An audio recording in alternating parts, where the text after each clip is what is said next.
Salute and thank you, NERDSoul. Yeah, lay ill kid at OneYoungsta, hold it down, bringing that street geek and NERDSoul. Like, comment, subscribe, hit the bell. Let's go, baby. Look, it's been a minute. We're gonna talk some anime. Look, come on, we're gonna have a good time. Now, not by ourselves, y'all. Oh, we're not by ourselves. First, we have the globe trotting. All right. Nah, not globetrotting. He all over the place. Y'all ain't seen the videos yet. If y'all on his Instagram and stuff, y'all be seeing the videos. But he be everywhere, all around, making sure people getting they read on, making sure they have access to all kinds of literary material. I think. You know what's crazy? In my mind, I don't go enough places then, but every time I see people, they be like, man, you be everywhere. I be like, not really. Yeah. I be like, it's just I go repeat the same places and I'll add in like one new place like every 2 years. Which, by the way, shout out to anybody who's listening and shout out if I met you at Anime Mat Series. That's where I was at. That's my first time going there. I've been to that convention center before, just not this event. Met a lot of different artists, people in all type of genres. It is. You had to be there for some of the stuff. I'm not gonna mention some of the stuff here, but still a good time. Anime Mat Series, wow! Shout out to if you're listening. Well, y'all can see her name. She's like getting all the likes. I posted a picture. She's a relatively new cosplayer. She said, shout out to like all the cosplayers. Like I had like one of my streamer friends. Shout out to OG Buddy. She's like, who is that cosplayer on the advice? Like, is that original character? Yeah, she said it's original character. I was like, oh snap! Like, you out there creating original characters? Y'all, it's like I'm a conduit for everybody else. She out there creating original characters like James Gunn and Superman, boy. Everybody original. Okay. The engineers are an original character, I believe. No, that's from the Authority, from what they said. Oh, the engineer. Oh, okay. Because I was like, that's what I heard. I was like, the engineer. I was like, looking. I was like, oh, I remember, but I assumed she was taking the place of like Mercy. But anyway, that's a whole other thing. Yeah. So, but yeah, just shout out to everybody I met. If you're listening, or you follow me on IG, I am a podcaster and various stuff going on. So, yeah, it was great, man. It was. It's just for particular. There's so much anime stuff, man. Just so much good art. We got some good stuff coming. We do. At least I hope. Because I'm still closing out the last season, but this is true. Mike has been busy, so Mike. I'm still closing out, and my family got hit this week, but we still rolling. I'll tell you after, but we still rolling. So we catching up. But that's not all. We also have another gentleman. All right, this gentleman not only has Lambos, all right, but this man has Maseratis.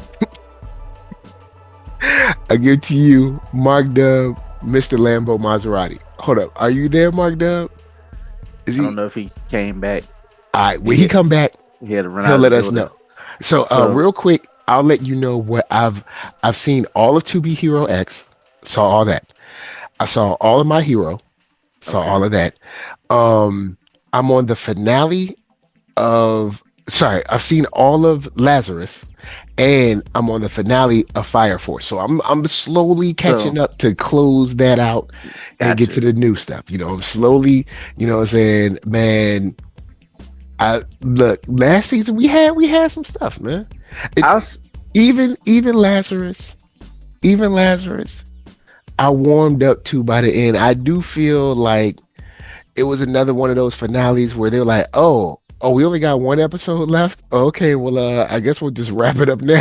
What's crazy is, and I guess if y'all want to discuss y'all finales, I guess later on. Yeah, we can do that later on. But I know we got just. I'll say this: it immediately had an article come out about the ending, and they were like already in defense mode. That was very weird.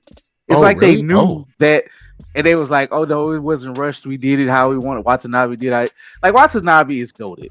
All right, he gonna get to skate And I'm saying I doubt that's how Watanabe wanted to do it. I'm just saying he went on record. This is how Watanabe.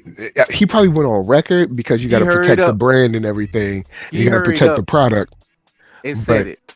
But I'll say this: Watanabe, look, man.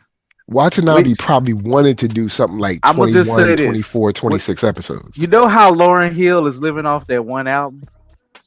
Watanabe at least got three to four. All right. So to be fair, he went platinum.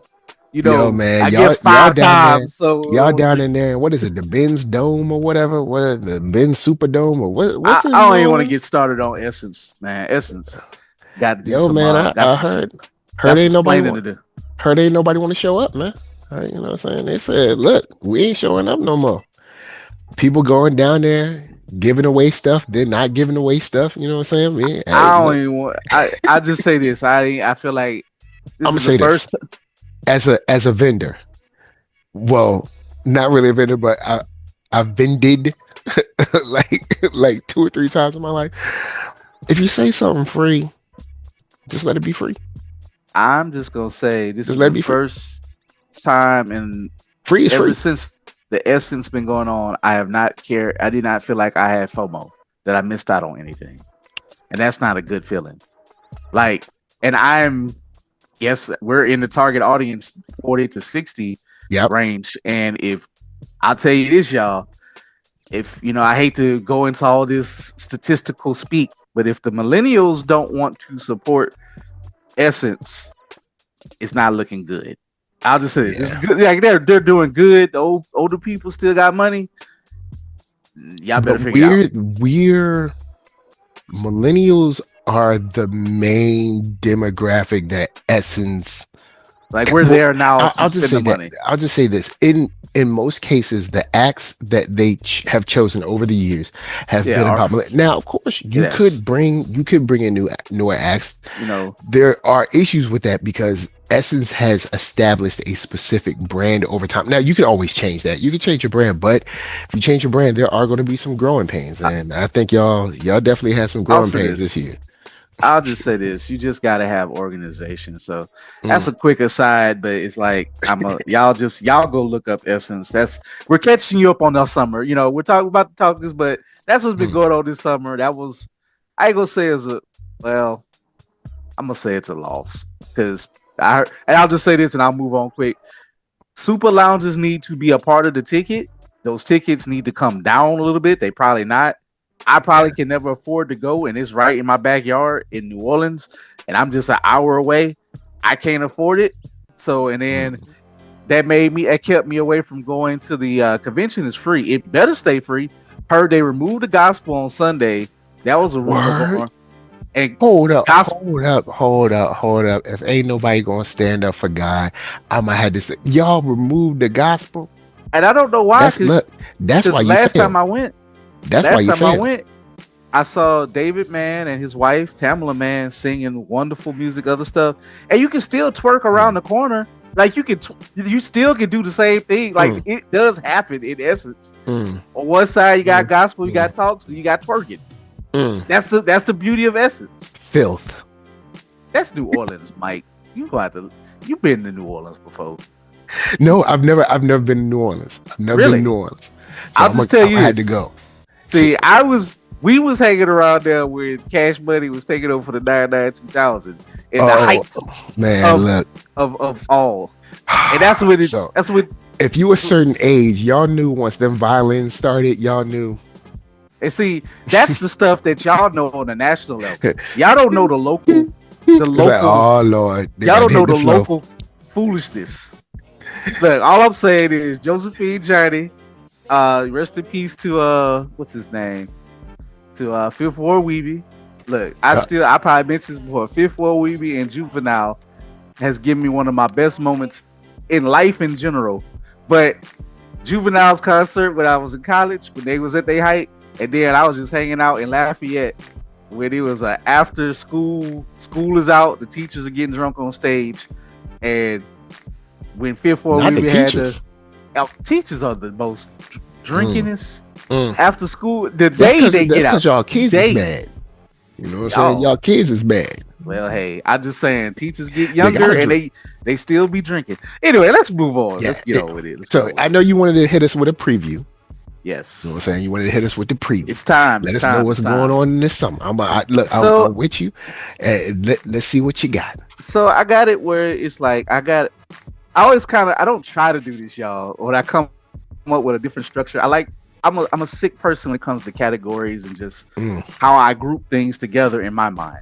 As long as you don't group them like the Golden Globes or whatever. Oh, no. So let's do this, because see, a lot of it you may not know or care. You're gonna know. I got categories: returning heat, special returning slice of life heat, and that's gonna be multiple things. New heat and new heat, and one is kind of new heat and new heat. New heat, and then returning heat in its own category. That's kind of new, but it's also returning. There's a lot of sequels, returning things, stuff that has come back from like a decade. And I'll explain it a little bit more. And some of it's gonna be out there. Like, trust me. Hey, it ain't as crazy as some of the stuff Rachel watch, but this is hitting a lot of stuff that I like that's crazy. So I'm gonna let you pick. What do you want to start with? New heat, returning heat, or special return slice of life heat? Because I'm gonna put, for me, I did that for me. Let's do the new heat, because people coming in. If you brand new, if you made it this far, thanks for chilling with us. You know what I'm saying? You want to see the new heat. What's new? Okay. What's new? What's something I ain't never seen before? So new heat is, believe it or not, just one. Or as this is not, well, it's based on a manga, so it's adapted, but this is his first time being in a series. I'm gonna see if I say it right. And when I say something like new heat, this is gonna be that one that if it doesn't fall off, but as of now, I done watched 2 episodes. It is well done. It got a nice score. Got a very dark vibe to it, a little bit. Not like dark as in like, golf trying hard, but it's just a messed up world. I'm gonna try to say it. Gachiakuta. Gachiakuta. So this is what it's about. Rudo lives in the slums of a floating town where the poor scrape by under the shadow of the rich, who live a sumptuous life, simply casting their garbage off to the side into the abyss. Then one day, he's falsely accused of murder. And I'm gonna give a little spoiler. The murder, because you know how anime do. So if this is a shonen, so it's his found father. It's messed up. He got accused of killing his own adoptive father. It's so stupid, but y'all got to see it, how it went down. It just went down quick, and his wrongful conviction leads to an unimaginable punishment: exile off the edge with the rest of the trash. Down on the surface, the cast-off waste of humanity has bred vicious monsters, and if Rudo wants to have any hope of discovering the truth and seeking vengeance against those who cast him into hell, he would have to master a new power and join a group of the known as the Cleaners, who battle the hulking trash beast of the pit. So Rudo, he has that. He's like, he's not spunk. It's not like that Naruto spunk. This is like he's still an edgelord kid, but his life is rough. Like, he got like a ailment, like it's part of his powers, but he has to wear these big gloves, if you see it, because his hands are like burnt. And he has there's some like philosophy that if you take care of an item or trash or whatever, a soul comes into it, and they just like talk about it. So technically, I'm just gonna give you a little start, because it really ain't spoiling nothing. He has a power that's known as a giver. So it means you kind of like put energy into an object. So if you grab like a pipe, it becomes a weapon for a weapon for you. And he might be, of course, one of the special ones. He can do multiple items. They kind of break this down in episode 2, how that happens. Because episode 1, they set up the world. The world is messed up. The rich living good. He's actually started he breaks into like does trash raids, and he's stealing a doll for a girl that he likes. But he's actually good with his hands. He repaired it, and he's like, they're just throwing away good stuff. But this is what's so messed up. The town, or their floating island, is separated with the haves and the have-nots. He's hated even on the have side because his real dad, was thrown into the pit and was supposedly a murderer as well. And the poor people don't like him, and they talk down on him. So he just like an outcast everywhere. And he like, bro, he just goes off. And when after that, he's like, as he was being tossed, he's like, I'm going to get vengeance on all you people. You know, like he's like hell bent into all like, you, pretty much going to Pelican Bay.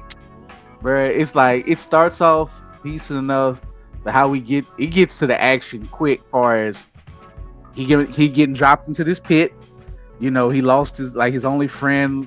She, you know, he gave the girl, said she kind of loved him too. Like it started off so good, it ended so bad. Like he got dropped in the pit, and of course she's like, "I believed in you," and she dropped the doll on the ground. So he's just, it's over for him. Like his life here, that's as hellish as it was, that's over. And he's just like, I'm coming back with a vengeance. So I don't know who, I didn't look into see who, what studio is doing it, but they're doing it. Like this is A+ animation. All right, cool. This ain't C, this ain't B. This is treated C+ hero. This is treated like a blockbuster. Okay. I put the tape. I've sold the manga a couple times. I haven't really looked at it, but shout out to Rachel. She, when I asked about this long ago, like, hey, what's some new manga, new stories that's coming? And sure enough, this is getting, I think it's gonna have a quiet hype. Like it's because these are people that's literally in the trash pile. It's like Mad Max with trash beasts and other stuff, that far as I know. So that's all I know. But 2 episodes in, all right, cool. I'm in. And I think it's gonna have a continuous 24 episodes. So like they already invested into this show.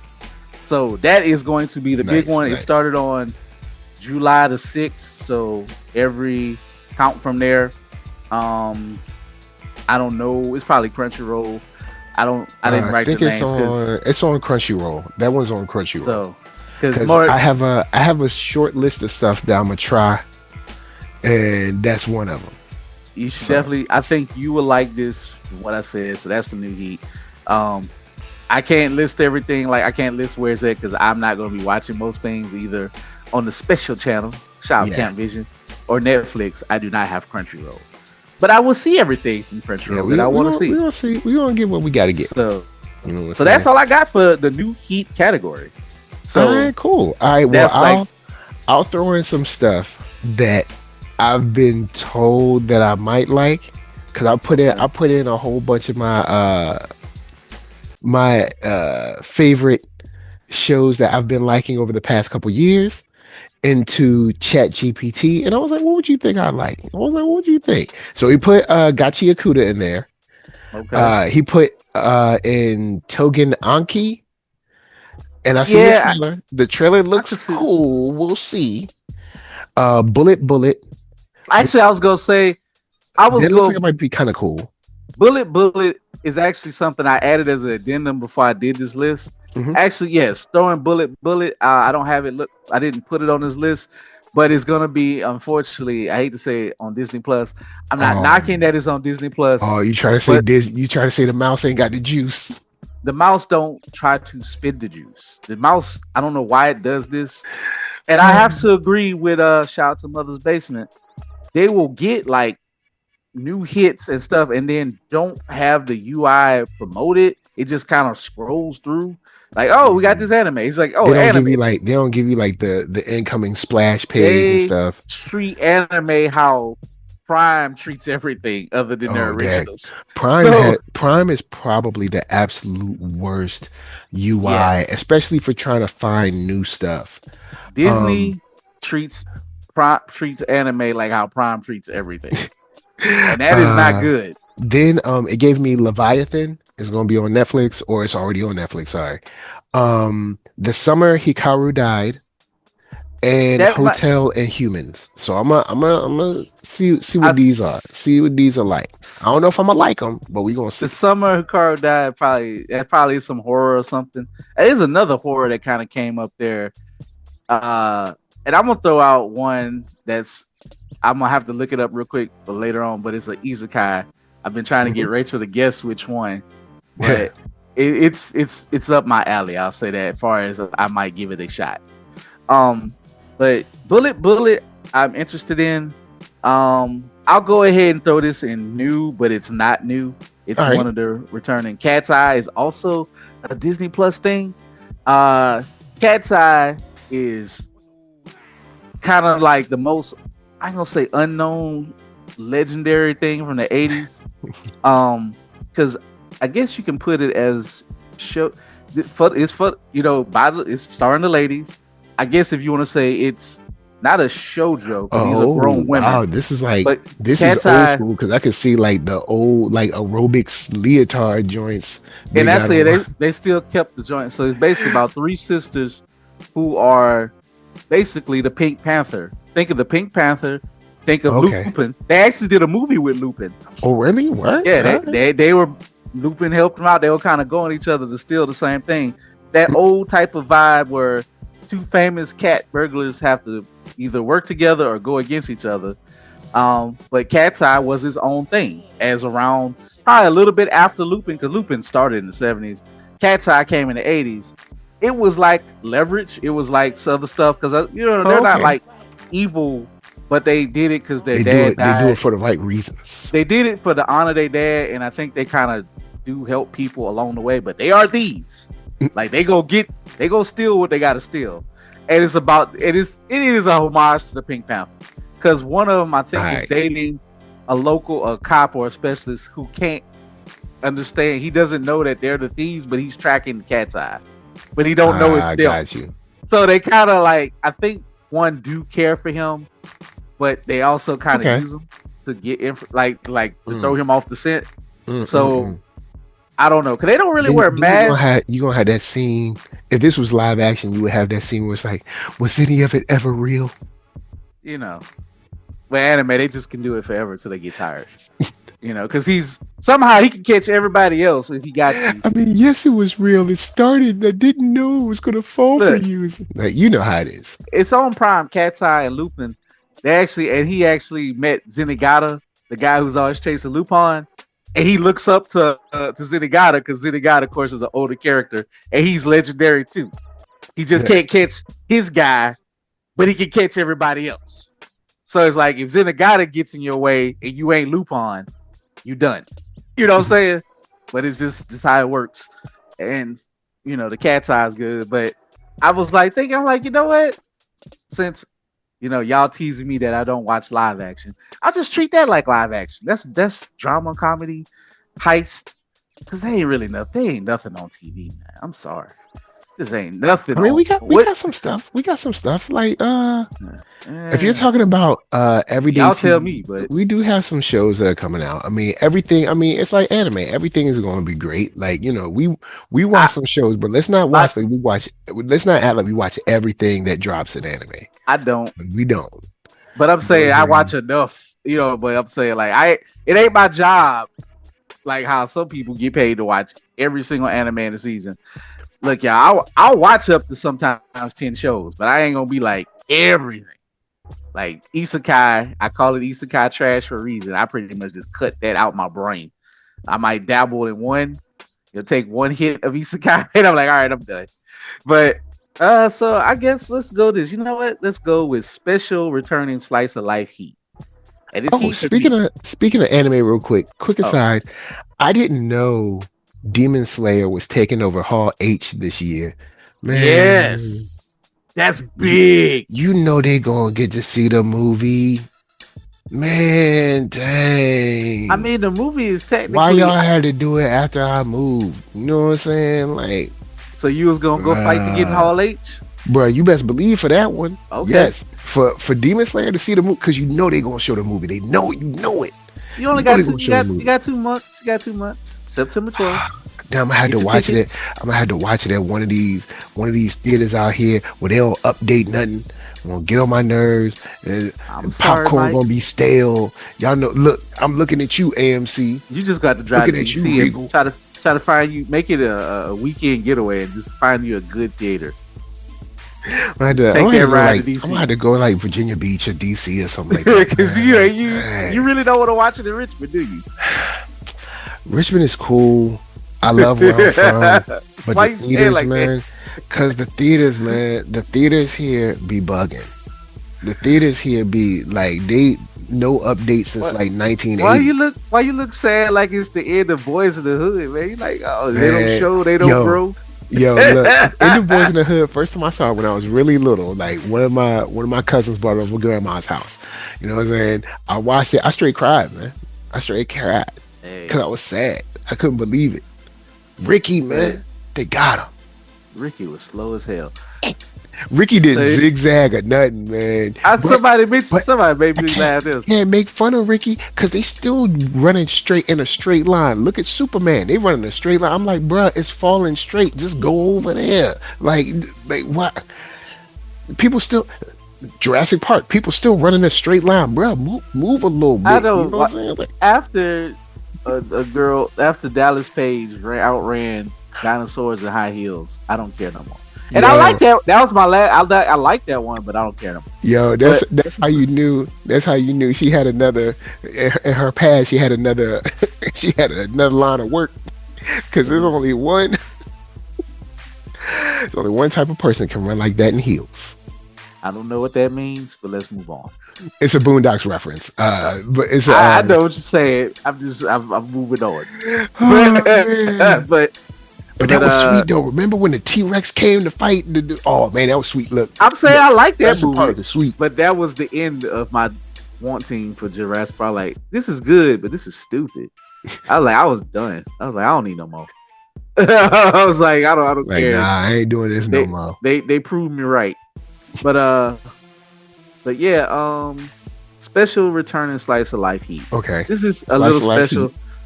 Mike, I totally don't expect you to give a damn about none of this. So just bear with me. I like Slice of Life. I think Slice of Life is nice. I mean, I don't watch it, but I think it's nice. Just bear with me. But sometimes I like, and I know y'all bear with me too. It's gonna. One of them actually don't have high schoolers in it. Actually, yeah, one of them don't. But it's funny how they save a lot of the dramatic writing for some of these shows, even if they are high school. My Dress Up Darling season 2. Why season 1?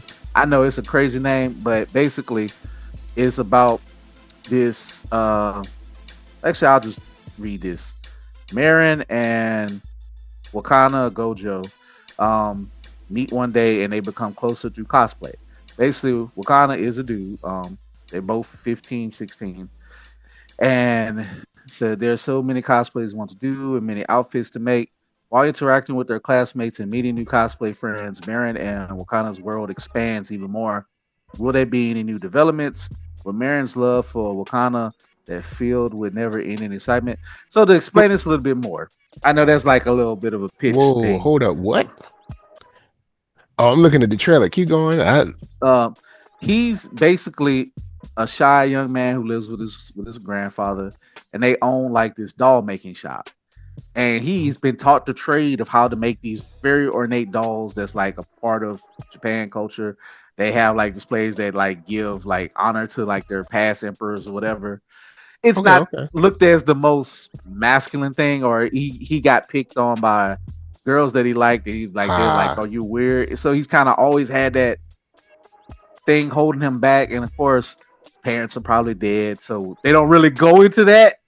But it's like this young dude living with his grandpa ain't really many other friends in his life. Nobody like hates him or nothing in high school, but Marin, she's a model already, but this was before, I guess, I ain't gonna say before cosplay accepted. It's always accepted in Japan, but if you're like a model, you're kind of working on that. You're not necessarily doing cosplay, which is kind of weird to me because modeling and cosplaying to me can go together.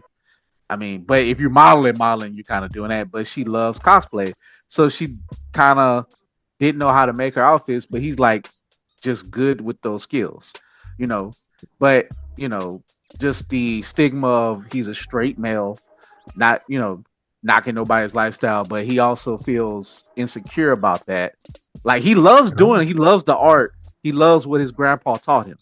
Like he's not ashamed. Like he's going to do that trade. Like he's good. He's excellent at it, and he's been able to apply those skills into like making her costumes and learning stuff, and while being shy with this young lady that he likes, but she likes him even more, and he doesn't know how. Like, she really likes him, and it's not like done in a ridiculous style. It has this real crazy, comedic moments, but it's played up to like more real life. So it's not like cartoonish in that way, So they like show them going to like cosplay meetups, and she'll like, I want to do this cosplayer, this character. So he doesn't watch much anime, so she'll make him watch an anime to get to know the character and to know the feeling of it. But it's like, if you are a cosplayer or a costume design, they'll start breaking down the technical stuff of it, showing like the plans are like, it's cool in that weird way that it's like, oh, this is a way to learn something. It's almost educational in that way. Hey, what up? Okay. Welcome back, Mark. I'm gonna let you jump in before you interrupt me. Introduce yourself. Wow, I wasn't gonna interrupt you. I clearly was just let you keep going. I'm making space for you. I appreciate making space. That's what I'm talking about. So I get back on my point. Brothers. Yes. Y'all, this Mark the part man half amazing. Especially like that Creole, not that Cajun. And y'all, cool. It's a lot of good anime coming. Back to cool. Okay, cool. So, but yes, my dress up darling is very sweet. Like a previous romance, I like the Dangers in My Heart. Those two, I think I saw those two together at the same time when they debuted, and they're now on different seasons. And it took a while for this one to come back. I don't know why. It's very beloved. Once got hit with those production things, it came back. So I'm not gonna hold my breath that it's gonna like be all animated. I don't know why that happens, but it's like popular. Like, but I understand. Maybe there was a hashtag, bring back my dress up darling. I mean, they don't care about that in Japan. They just be like, do you have the production? Do we have it? Blah, blah, blah. Who's going to make it? And who's going to be allowed to make it? It's always that little caveat, because you got to actually win the bet or something to be allowed to do this, like to win the bid. And then, and then you must work yourself to the bone to do it, or you fail.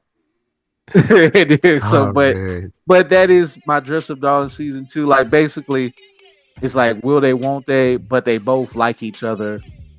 But it's he's shy. She's also shy too, but she's a little more forthgoing. But she's a very, like, I tell you, I see her at cons. Not as much lately, but she's starting to resurface. People will cosplay her as what she cosplays on the show. So, does it has fan service? It is light fan service, yes. But it's not dark. It's not dark elf. It ain't like that. But the jokes of when you're coming of age and you got stars in your eyes and you're learning each other, the jokes and the humor that come with that, it's along that range. So it's not it's actually not trash. It's not even trashy per se. It just has those realistic moments between people of the opposite sex that are 16. So, but I like it. Okay. Very cool. Now this one though is absolute peak trash, and I love it. And Grand Blue Dreaming Season 2. I love this anime. I love this. I read this book I read it up to date. First of all, I'm so happy it's back because, man, it was like supposedly the creator of it, he had a lot of bad health. And if he live in anything like his characters, I see why. And I'll explain. But I think he done shook it off. He done got back to working. Chapters are coming out. It had like people were worried for a minute, like what's going on? But basically, this is the crux of it for season 2. Universe is back in session for Iori and Sora. The booze-fueled parties between diving club shenanigans, a surprise from his sister, wild test of courage. Normal college life is anything but. Dive back into the madness with Iori and his beloved crew of lively splash artists. That ain't even saying it all. Basically, to set it up, Iori, if I really break it down, it's gonna sound weird. He lives to set up a premise, because this case anybody watch it. He lives with his adoptive uncle, because his dad was adopted into a family. So his cousins are not related to them. So I've just set that premise And if shenanigans happen, they're not related. Oh boy, here we go. So Japan, y'all can't. It's one of those weird tropes. Y'all can't never just. And they didn't explain it at first. They just casually dropped that while I was reading. I'm like, thank goodness. Because why wouldn't people be looking at them weirder in the book? Because whatever. But basically, they started off the series with like his little young girl cousin who likes diving. The diving stuff, I'm a sucker for the ocean. You know, I love blue. I love the water, and that's kind of the backdrop of it. It's a summer anime. It's always like summer there. They're on an island or close to the water. They really do go dive, but the joke about PAB is Peekaboo Diving Club. They're notorious drunks. I mean, they drink. They drink 100%. He was like, they drink. Bruh, they get drunk, they get butt naked, running around. This that weird dude bro stuff, but it's funny. But he was roped into joining, and then this dude who's this super weeb otaku weirdo who's a pretty boy, but he don't have any social skills. And then his young cousin, she joined, and another friend, a girl they met, wind up joining. So they're like the four main characters, and they're kind of couples now at the point of the story. But it's basically, I'm trying to think, it's like American Pie, Van Wilder, everything in that vein, but put it in Japanese culture, modern day culture for young 19 to 24-year-olds that's just drinking their butt off, going to college, and kind of random jokes, I should say. And the story does progress. So it isn't like a comic strip where stuff just repeat. So it does kind of go forth or whatever, but they're trash. Like, they really are trash dudes. They are perverts. They like to drink, but they have some good qualities. You just gotta, it's like one of those things that you gotta see it to understand the comedy of it. And it's just like if you have your rival that you just like always get into it, but he's your friend too. You know what? Archie, and see, us old people understand. Archie and Reggie. Think of Archie and Reggie, how they would like be friends, but they kind of didn't like each other, but they have to kind of do some things. They're actually more liking to each other, but kind of think of that. But add a ton of alcohol and these college group things or whatever. So, but they actually, it's funny. It's anything from I would watch this at my house to lunchtime anime. Like, this is something I would waste an hour at work just to laugh my head off for a time. And it's whatever. So that's my second slice life. Then I have one in its own special category. And this one is beloved. This is one even trashier. Is it? Returning, he's a panty and stocking. Panty and stocking with garter belt. This one here is toxic waste trash of humor. It is. We have mentioned Liquid TV. We have mentioned those weird animation showcase. This belongs out of the brainchild of something MTV would have vomited up years ago. But it's great. It's bad. It's great if you like a certain type of humor. If you grew up with Ren and Stimpy, I mean crude. I'm trying to think of other crude stuff.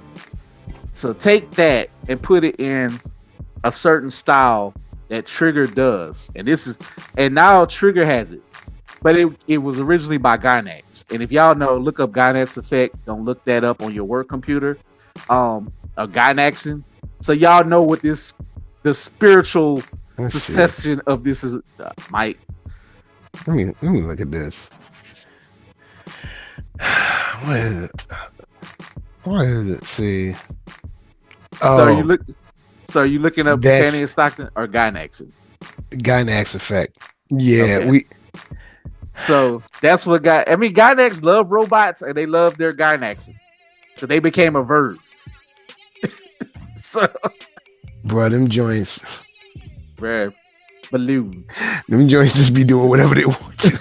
And like they're dirigibles, hot air balloons. But Panty and Stocking is basically to try to sum this up. Two angels get kicked out of heaven.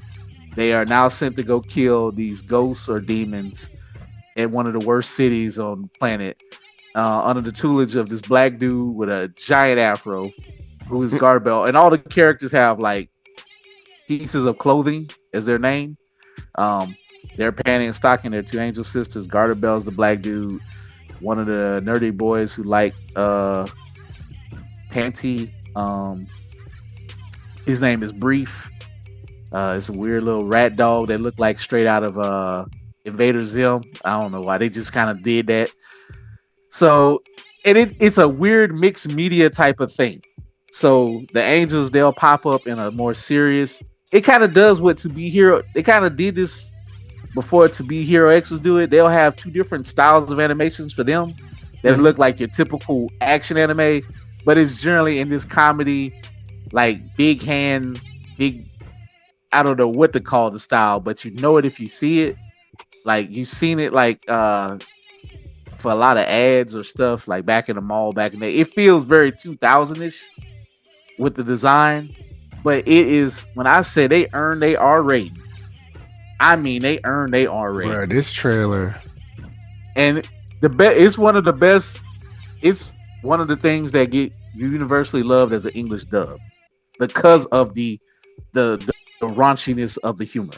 Like, it's super raunchy, but basically the two angels have vices. Panty, she can't get enough of loving, and the goth sister is addicted to sweets. So they have to kill these monsters to buy their way back into heaven. And whenever they blow up one of the monsters, they actually have like a clay or a puppet that'll switch to it, and it's like it'll blow up like Power Rangers. It is like Super Sentai's comedy, raunchy parody, etchy to the 10th degree. It is not for your kid. Do not let them get if your kid is like, if they like 15 and under. I mean, I understand 16, 17, just it's gonna happen. You know, this thing is raunchier than anything that American, like what's his name on Fox? Family Guy. It's probably raunchier than that. Wow. Yeah. Like it's in that Fox animation toilet bowl humor of commentary type of thing in an anime. That is ridiculous. But it entertains the hell out of me. And it entertains a lot of people. It took 10 years for this thing to come back because Trigger, who broke away from Gainax, finally got the rights to take it. Like the creator of Trigger worked on this. I don't know if he created it, because it's not a manga, so it's original for TV thing. So he wanted it, he got it back. That's why it's now called New Panty and Stocking with Garter Belt. So it's the whole. So it picks up right where the story left off, and it's funny. Like the dude Brief, he was like doing the whole, this is what happened. It's been so long. Yada yada, and then he was like, and then Garter Bell was like, "What are you talking about? It's only been 10 minutes. It's only been 10 minutes." And he yells at him, cursing. He's like, "Oh yeah, you're right. It's only been 10 minutes. It's been 10 years." It's like, so they just picked up from there, but technically it's a new show, but it's a return to show. So that's what I got in all the slice of life weird stuff. And then I got one other category. All right, what else you got? Drop it on us. So these are the returning heat, and I'm just gonna list them all together because it's already started. Sakamoto Days, the Core 2 just started on 7/14. Of course, To Be Hero X is still continuing. I gotta catch up with that. That's gonna go out for 24 episodes total. Kaiju number 8 starts this weekend, season 2, 7/19. Yes, sir. Dan to Dan is our on episode 3. I think it's already out. Yeah. So, dog, this season here, look, I ain't like Mike. Mike got a lot going on, whatever. I just watch what I watch. The returning heat is those are so good. That don't even waste my time. I'm begging for more of that. You can't give me enough of Dan to Dan. Like, I read it currently every week. I do not miss. Kaiju no May, I actually was reading. I took a break. I probably will read it after the season, now that it's back. Sakamoto Days, I might read it after the second core. But the first episode of Sakamoto Days, yeah, they getting into it, man. Okay. Like it's not like Sakamoto. Guess what, Mike? Guess what he's doing? Guess what he's doing? He's training. He's actually trying to get stronger, man. He's training from the dude with the bird man with the gun, so he can dodge more bullets and catch them with tones. Yo, you gotta get stronger. Only way you're gonna get stronger is if you train, man. His boys show up, the crazy dude who can shapeshift, and he was like, "Oh, by the way," he's like, because they're talking about the convicts that they set up, and they show like the convicts, each one killing people and being weird and crazy.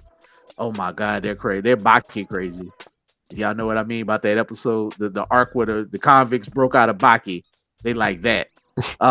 See, I've never watched it, but since I've seen the trailer, I know it's probably crazy bone breaking action. Yeah, bro. One of the girl who was broken out, she gets off, or she talking about, you only look beautiful right when people are fearing me. He said, but then after I kill them, they look real ugly. She's like, oh, you're so beautiful, blah blah blah. Then I don't know how she sliced this dude up. She hugged him, and it just like spikes went into his body. It was like, and he just like done. And he had that look of shock that he was dead. Like that's how fast he died. Like, and the other death, one of the crazy deaths is the dude who was like all nervous. He slices people up with the chicken wire or the razor wire. Dude, he was in somebody's house and he slid them up. He's like, okay. Then he took all the pieces of the guy and lined it up. He's like, oh, I can make sense of you. Then this is where it gets even weirder. He looked at his bookshelf. He saw the volume of manga that he had, right? He's missing a volume. He was missing volume 7. You know what this crazy man did? He went and bought the manga for the guy's bookshelf just because it was missing, so he could be okay. He's like, okay, it got all the pieces there, so I need organization. So yeah, he already done killed the guy, but he's like, I gotta get him the manga so I can put it on his shelf. He's a nut. And then the black dude, I think he just was crushing people, and he just like, I need some bigger targets. So he ain't really show what he could do. I mean, he can just crush stuff with his hands. And then one of them was like, you know what? I want to give y'all peak cinema when I kill you. Like, I don't want to just have any old boring thing, whatever. He was like, I need to know the backstory, whatever. And the conflict in this one, he attacked Shin and Lu. He was like, I'm not gonna kill Sakamoto first. He's like, Shin, I'm gonna make a boring nobody like you important. He's like, I'm gonna give you a good grandiose death. But Shin ain't had and like they give each other rank. Is like Shin. Lu is ranked a C. You know what they rank you, Shin? Say on the murderers list or whatever, or the assassin, you're ranked a D, buddy. And Shin start crying. He's like, don't worry. He's like, I'll kill you just like you're an A. Oh snap. He's like, I'm gonna make you, don't worry. He's like, don't cry about it. Shin is like now tapping into something else. Like Shin is like, hey, we gotta me and you, Lu, we gotta get better so we don't be a burden to Mr. Sakamoto. So they still kind of cliff hang from where's that, but Shin wasn't taking it. Shin was pissed. Shin kicked dude in the face like they about to go at it. So yeah, Sakamoto is picking up. So of course Kaiju no ain't out, but Dan to Dan. Gotta talk about Dan to Dan. Man, look, this is the Evil Eye arc. This is what I went and saw. I did see the first 3 episodes in the movie where these people, wonderful people, G Kids or whoever did the editing, they cut it up into a feature. As you should. Even with watching it episodically, I'm still going back and watching it. I'm watching it again in Japanese. I'm watching it in English. It is it is well done anime. It is so well done. The ending and opening, I still like the first song better. Just, the first song is legendary. Like Creeping Nuts, I don't know what they're saying, but it just got a vibe to it. I like the opening song, but the ending of it, I watched a breakdown of the opening or whatever. And the art that goes into what's going on in their life and the character, and they broke it down where it's like you can see the optimism that he now has, that now that Momo in his life and Okaru's life is no longer gray. And they showed all, and he talked about all these different colors, the colors and the stuff. Like they cook with Dan to Dan. Like y'all, I know I'm being a wee with it, but I appreciate what Dan to Dan is solid. Like at least first season was solid.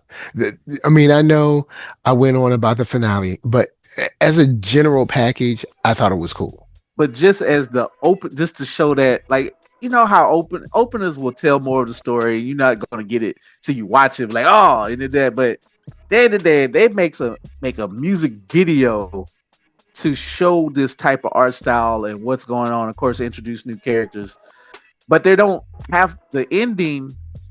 Is also where it's just kind of like them doing more riffing, where he's like in a classroom and they're like spinning, the camera's spinning around.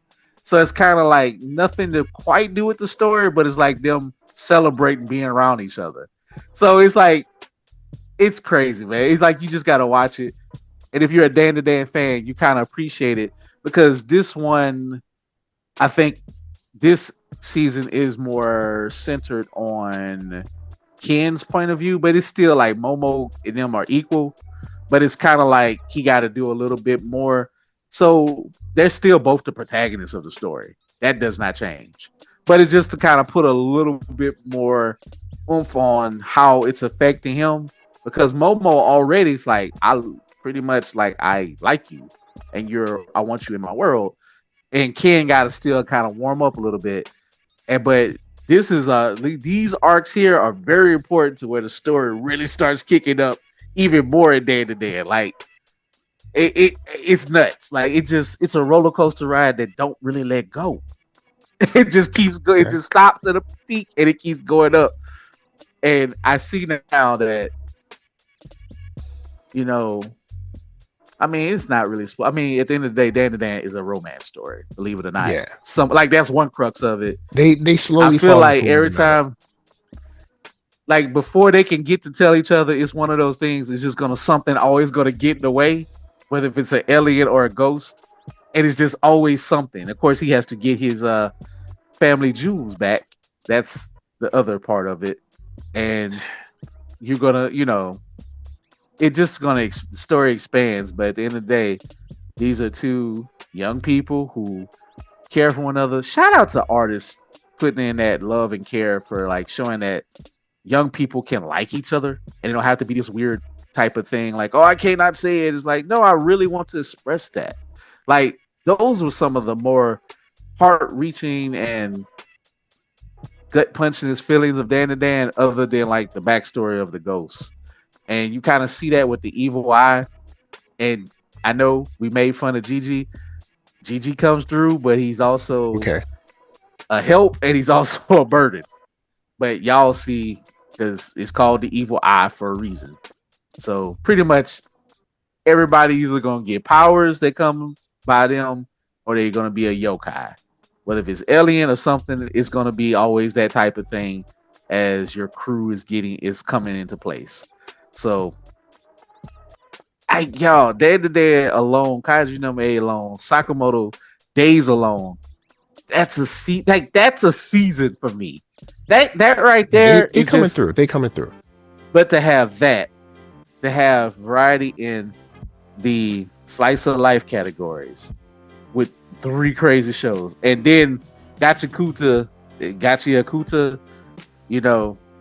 look, y'all, if you like your little weird dark edge lords that ain't named Jin Sun Woo, that actually is trying to actually be a hero or at least get vengeance, doing something. I know I'm just taking a shot at them. But it's I mean, it's expected though. I mean, I know you don't like that show. I know you hate that show, so I do like it. But it's just, I hate the protagonist, the so-called protagonist. That's where he's expired with me. He gotta get me back. So he's dead to me. Their editing was pretty. They rushed. It felt rushed.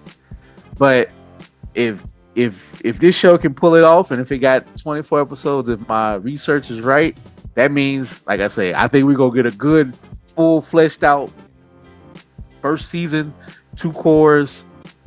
Who knows? This probably gonna go for about 3, 4, 5 seasons, however long the manga is. I don't think it's ended, so that means if it's still going, it's gonna be around for a minute. Of course, we'll know if they all of a sudden renounce it, but like, all right, it's done. A lot of mangakas are like, all right, we ain't doing no 300, we ain't doing all these volumes. We're gonna wrap this up in about maybe 200, 300 chapters. So 300 chapters is more like 200 something chapters is like more the norm for the new shonen that's coming out. They're not trying to make this. Nobody's trying to make the next One Piece, Berserk, or Dragon Ball, or Bleach. They're trying not to do that. Fire Force, it's not even that long. It's what even that super duper long, even in the books. So it's like a lot of those old type of manga are not going to go that long anymore. I don't know what it is, or they just wearing people out, or they letting them finish the story. Unless you're probably a mega super hit, like, Naruto could not finish, whatever. And even people for Dragon Ball, they're like, we don't want to do the stories if it's just a cash grab. It's that, like, I'm sorry, buddy. You can say what you want, but Toei is gonna make y'all make that Dragon Ball. Like, even if they have to reboot that thing, like, eventually we'll get a full-on reboot. Dragon Ball is now like Marvel and DC. That thing is never going to die unless honestly, Toei want it to die. I'm completely fine with it never dying. I don't think things like Dragon Ball should die. Like things like Dragon Ball, Harry Potter, stuff like that, they shouldn't die. My issue is like y'all had all the time in the world, all the money, maybe not all the world, but y'all had a lot of money, and y'all didn't finish the show people were excited about. And when you brought out a brand new show, we were like, all right, cool, what you got? And we were like, but here's the thing.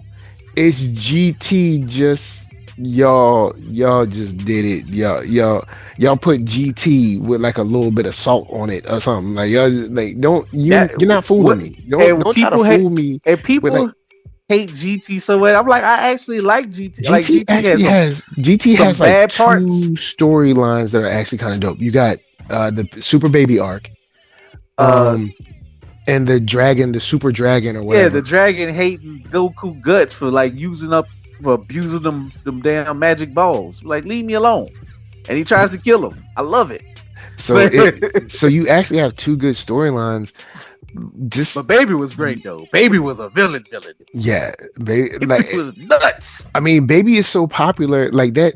I think it's because that style and that fit was so popular. They figured like, hey, let's redo it our own way or something like that. But I honestly would have preferred just a redone GT, like, basically like, hey, we're redoing GT. I'll say this, kind of like we did Dragon Ball Z Kai, and we're just gonna freshen it up with the problem is 4K graphics or something like that. So many people cried about GT that they don't even accept it as canon. It's just they take elements from it to use from it, so they just kind of drop that off the track. And bring Baby back though. Bring Baby back. Just don't waste our time. Like, the storyline looked like it had promise, and then, in my opinion, you ripped the rug out from under what should have been Piccolo's come up, and it wasn't. You gave us 2 new characters that were kind of throwaway whackness, and then you gave them essentially like the killing blow win, and I thought it was a waste of my time, and I am not alone, because there's a whole bunch of other people that thought it was a waste of their time. That story tells you from now on, where if they keep doing side stories, it might have just been called. They should have called it Dragon Ball Z Guide to let you know it's a side story instead of Daima, but maybe it means the same thing, because technically it's a guiding story, because it's in the weird pocket time loop of this before this. I don't know how they get through all these adventures before big major events. Well, I mean, it's no different than when they're doing like The Mandalorian, and I like The Mandalorian, but when y'all keep playing around and this time, like, this happened between this time and this happened, it's like people gonna ask questions. But let's be honest, all right, if Ahsoka was still alive, then where was she at? Now, of course, then now they flipped and they were like, oh, she got trapped in that other at the edge of space. But it's like, come on, bro. Let's be honest. Nobody, Dragon Ball fans, no offense to y'all keep eating this up. Y'all are not going. Here come the slander. They're never going to take it as serious as the timeline in Star Wars. So they'll just make any side story crap they want. Here's my argument to everyone like you, sir, that argues that Dragon Ball fans are somehow like where, you know, we just eat up the same crap and everything, as if Dragon Ball is the only crap or crud in anime. Hey, someone out there buying it. Someone out there buying it. Someone out there watching it. It ain't all us. Like, I like Grand Blue Dreaming, so I'm rifted here. I like panty. I like panty and stocking. So even though panty and stocking does look like, just from the trailer, it does look like some like fun, you know, kind of like Fox, like kind of like Fox anime, like crude humor, like kind of like that Seth MacFarlane stuff. It is something that he would do. Yes. That's kind of what it looks like. But Seth MacFarlane, my issue with him and his comedy is rude isn't essentially comedy. Just because it's rude or just because it's not PC doesn't inherently make it funny. And that was my problem with that whole, maybe the whole South Park of it all, the whole South Park American Dad of it all. Not saying that some of it isn't funny or saying that a lot of it isn't funny, but it ushered in this era where it's like, well, if I'm just mean, I'm funny. And it's like, no, I'll say this. You're just a butthole. For panty and stocking, I can dip down in that world and get my fill of that for just like 13 episodes, and then I could be out. He said, I can be out. And then it's still like action humor that goes with it. And if I'm gonna be honest, since we taking, I ain't gonna say slander at them, but they actually can get a lot done. They actually have sharper, funnier dialogue. And one of the ladies, I think, does the voice of the young girl on Bob's Burger, because her voice is I think it's her, because her voice is very unique, and she plays the golf system. And it has a look like it would be in like that, what's it, Nickelodeon or Disney XD or whatever, with like they did that on purpose with big city greens and all that. It has that kind of look, which it has a Gen X vibe that look Gen X. It looks very Gen X and Disney XD back in the day. You know what it looks like? XD. It kind of does look like, it looks like a more anime version of Star and something. It's like not that Cal art style, but it's like if Japan made Cal art style. Or like, you know, kind of like some Powerpuff Girls kind of, but just like adult and crude kind of thing. It is also a shout out to Powerpuff Girls too.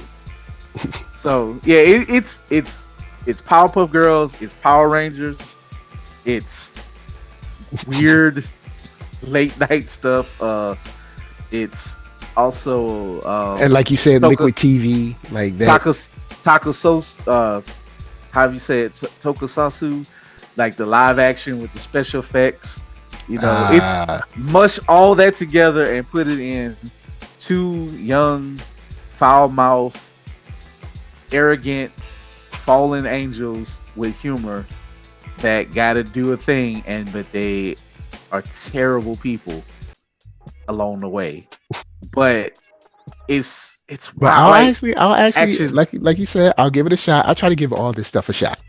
I would say I try to give all this stuff. I would say a serious shot. For panty and stocking. Don't start at season 2. Start at season 1 and see how much you can get through. Like it's an easy run through. I'm almost finished again with the second one. It gets very gross out. Like one episode, it was about like a boogie eating ghost, and I'm just like, all right. It was disgusting. It was just like, I mean, it had one ghost that made one of the sisters gain a lot of weight, become super fat, and then her peanut head sister was just putting her down, calling her fat, calling every fat name out there. Like, it's crude, man. But I can't say that it's not funny. And I mean, no joke is off limit. But shout out to them on one thing. Cause they kind of did something with the art with the pink lips. I think they got rid of the pink lips on season 2. All right. Yeah, this was back in the day. I ain't excusing it, but I was like, I think because Garter kind of have pinkish lips, but I think he is not going to have that anymore. I think they like, all right, we got to step that up. But yeah, this is definitely like looking at this is definitely, you know, like Dexter's Laboratory. Yeah, you know, like kind of just more fluently. I can see the pink lips on season 1 already. Bruh, this how they do us, you know, that's how they do us. But whoever here we go. did the VAs in that season though are hilarious. Like the voice work in that show is the secret sauce that make that show work. Like that is an anime that is built for crude American humor. I'll just say that. Like it is handcrafted for that. So I don't know what got. I mean, and the Japanese one probably is as crude, but I feel like this was like a layup for us to voice act. Like, and they probably did a lot. You know, it just. I think the jokes, the animation goes well. Probably the way we riffed. I don't know if some of the jokes if how they would translate to Japanese if it's 1-to-1, but they made it work some type of way. But I think everybody who likes the show watches it in English. So it's like they proud of their English crew foolishness on this one.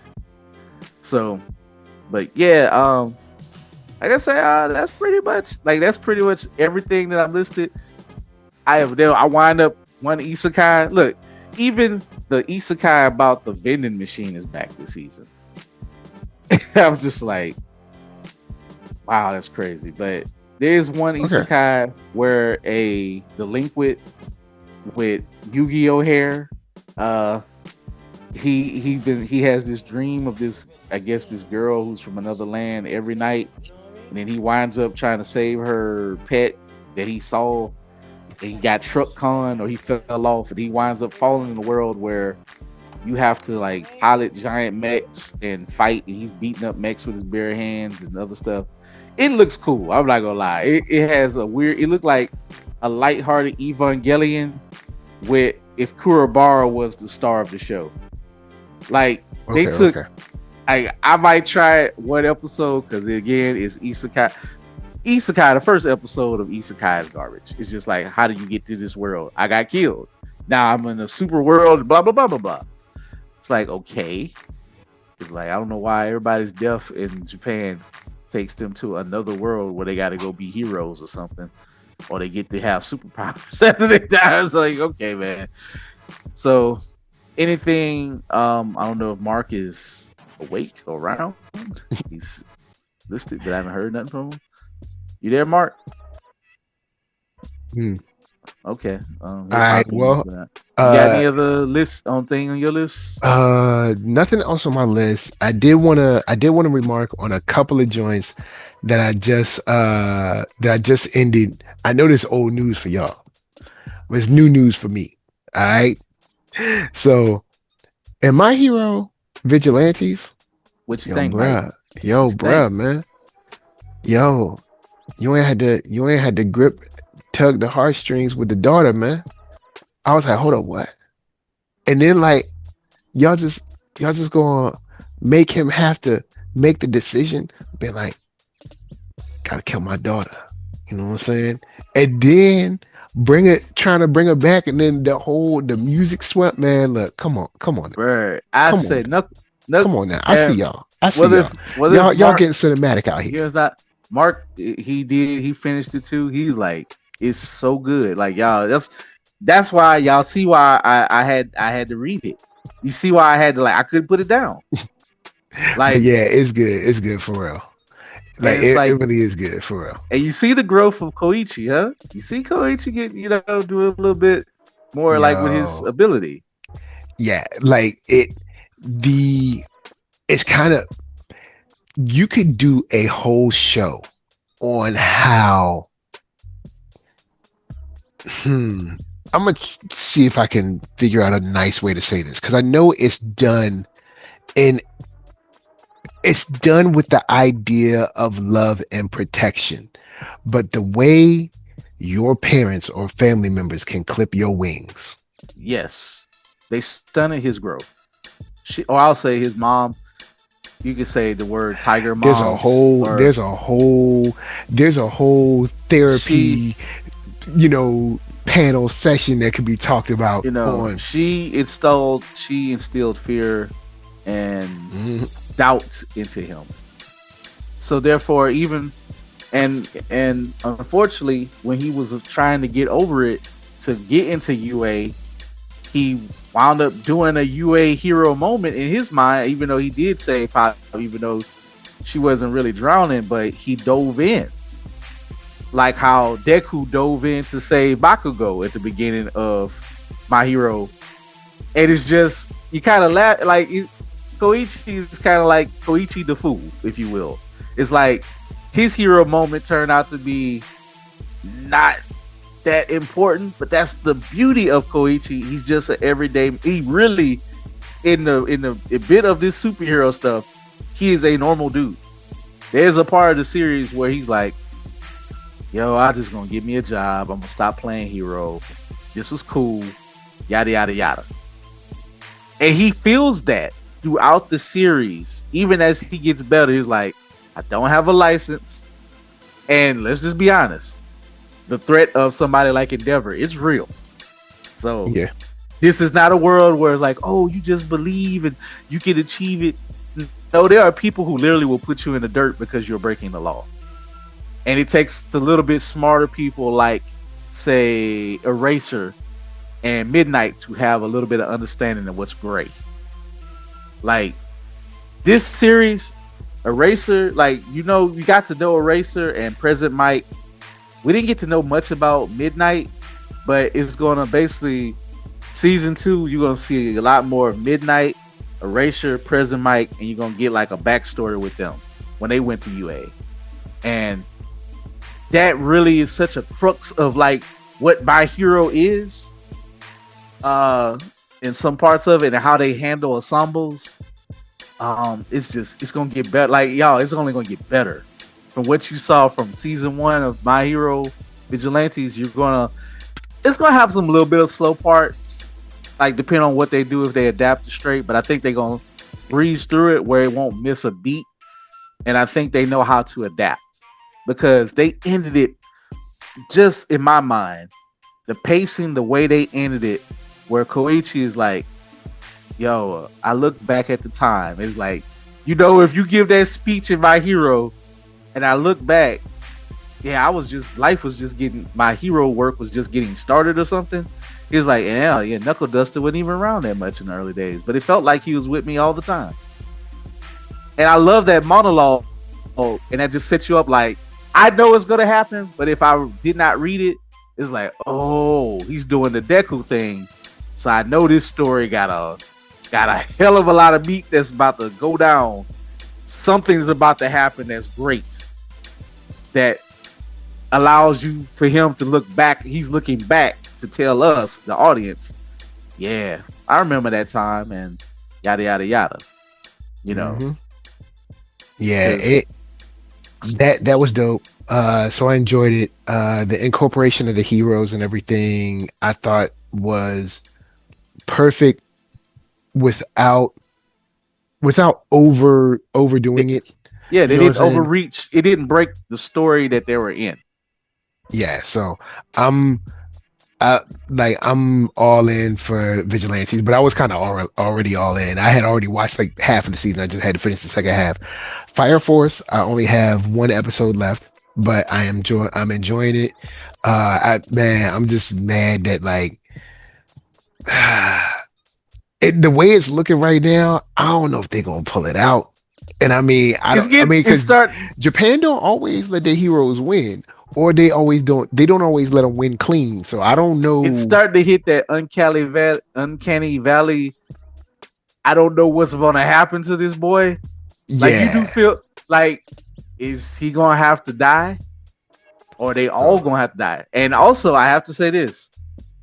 Remember, Fire Force is a part of the world before it becomes Soul Eater. So it ain't necessarily all roses in this world. Soul Eater isn't necessarily bad. It's just Soul Eater, ghosts and things like Death himself runs a school. You know what I'm saying? Okay, so it's like see, I've never watched Soul Eater, so now I'm interested. So it gets more of these supernatural beings just kind of pop up, even though if they become good or whatever. But you know, their Zordon is the Grim Reaper. Not you know Zordon. What I'm saying? Their Zordon is the Grim Reaper, and he's a so-called good guy. And they're battling witches and have to get the soul of witches to become complete whatever. And like humans in that world have been cursed where some of them can turn into weapons, so you have to work with a weapons meister, the blah blah blah. And it's done at this height, it is like poppy type of vibe, until it gets dark, because they just know how to do that with this creator. But I'm saying it could be a possibility with Fire Force they don't necessarily win. Like it might be like this world is done for. Y'all won today, but Yeah. So I'm digging it. So I'll see sort of where it goes. I'm gonna be honest. At the end of this, because I'm on the last episode, Lazarus, I already like remarked on that. But yeah, I only got to finish up Windbreaker, and then I'll be done for last season. Last episode of Fire Force. Yeah, when you watch it, you tell me it was kind of spooky, man. It was kind of unnerving, I should say. Like they was going for like arts. It was like on some if Tim Burton wrote one of their episodes or something. I don't know. Just like it just got Hitchcocky and weird at the end. Like, bro, I feel bad for. Like, I really am worried about shit. I really am. It's not looking good, bro. It's not looking good. I mean, I know the hero got to always make his triumphant return. So hopefully he got one in him. But yeah, we'll see, because it didn't, it just didn't look good. You know what I'm saying? At least right now, it doesn't look good. I still had to watch the last episode, but or the finale up until now. But we'll see. I'm just gonna, I guess, quickly on Lazarus. Do you think another season will come? And I'm just gonna say, if it does come, it ain't gonna be no earlier than 2028. I just assume that with Watanabe, if he wants it to happen, it'll happen. I just don't assume it's gonna happen no time soon. Or do you think this is the last we see of Lazarus? I sadly assuming it's over until it's not. With him and with if the rating, depending on how the ratings go, like I think he's gonna be given a lot of leeway if he want to do something. I think they'll find the money in the Adult Swim budget. Notice I didn't say WB. They ain't gonna overbreak. Their own the company's budget. They gonna be like use up Warner Brothers money. Adult Swim budget. I don't think it's coming back, and I wanted to come back though. I don't think it's coming back, and to a certain degree, I kind of am like, are you okay with it? I'm okay with it. Like it felt rushed. It felt rushed, and I'm just kind of like, I'm kind of like, but you get, I don't know. I guess I'm kind of like over it as a show. I'm not saying that I hated it, but I'm just like, okay, I got what I need. I'm cool. See where I could say it needed 26 episodes, right? Like, would you agree with that? Like, if you were only going to tell this story in 13, I would have rearranged those episodes a little bit. Like now, or I'll make another statement. If they came in the door and they were like, okay, you only have 13 episodes to do this, then I would have definitely run it differently. Okay, I'll make another statement. All right. Let's see if you agree with this or not. Would you have gotten rid of the Skinner storyline and just made it like a leverage procedural and maybe save Skinner for season 2?